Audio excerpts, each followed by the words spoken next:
مين قال ان الكنافه بالمانجا بتتعمل في رمضان بس، او الكنافه عموما بتتعمل في رمضان بس؟ الكنافه بالمانجا دي حاجه تحفه قوي.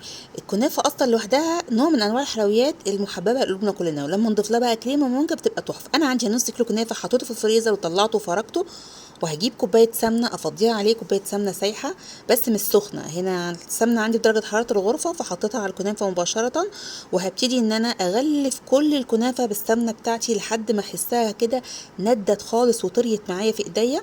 بعد ما عملنا الخطوه دي هنبتدي بقى احنا نحمرها على النار. انا حمرتها في صينيه المونيا كبيره عشان خاطر اعرف اتحكم فيها.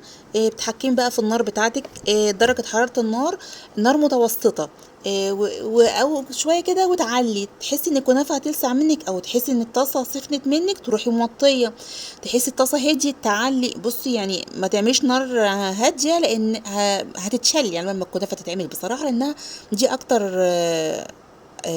اكتر حاجه في الكنافه، اكتر خطوه بتاخد وقت.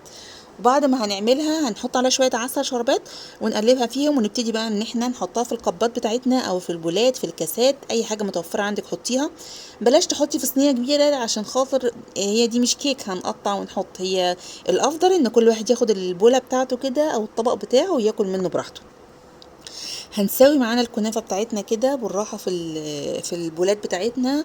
وبعدين لما نخلص الكمية بحالها هنكون مجهزين بقى الكريمة بتاعتنا، كريم شانتيه.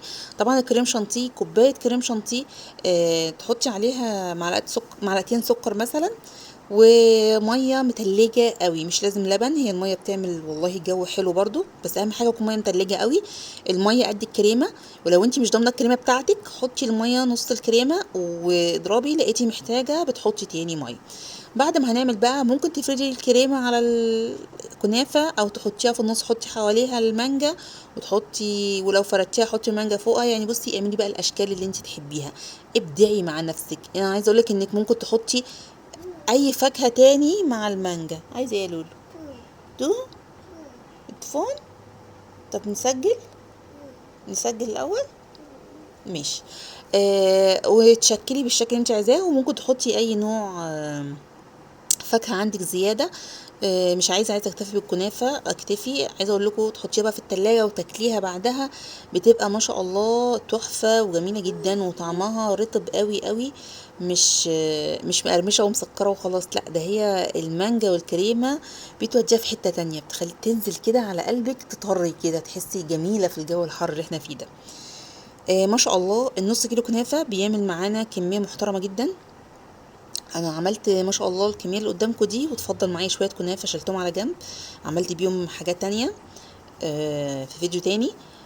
ولو وصلتوا معانا لحد هنا والفيديو عجبكم ان شاء الله، اتمنى ان هو يكون عجبكم. يا ريت ما تبخلوش علينا بلايك وشير للفيديو، وتشتركوا معانا في القناه عشان كل جديد يوصل لكم ان شاء الله. واهم حاجه ما تنسوش تصلوا على النبي صلى الله عليه وسلم. وطول ما احنا شغالين كده يا بنات نذكر ربنا ونصلي على الرسول صلى الله عليه وسلم، هتلاقي الحاجه بسم الله ما شاء الله بيبقى فيها خير كده وبركه وما تحسيش باي تعب.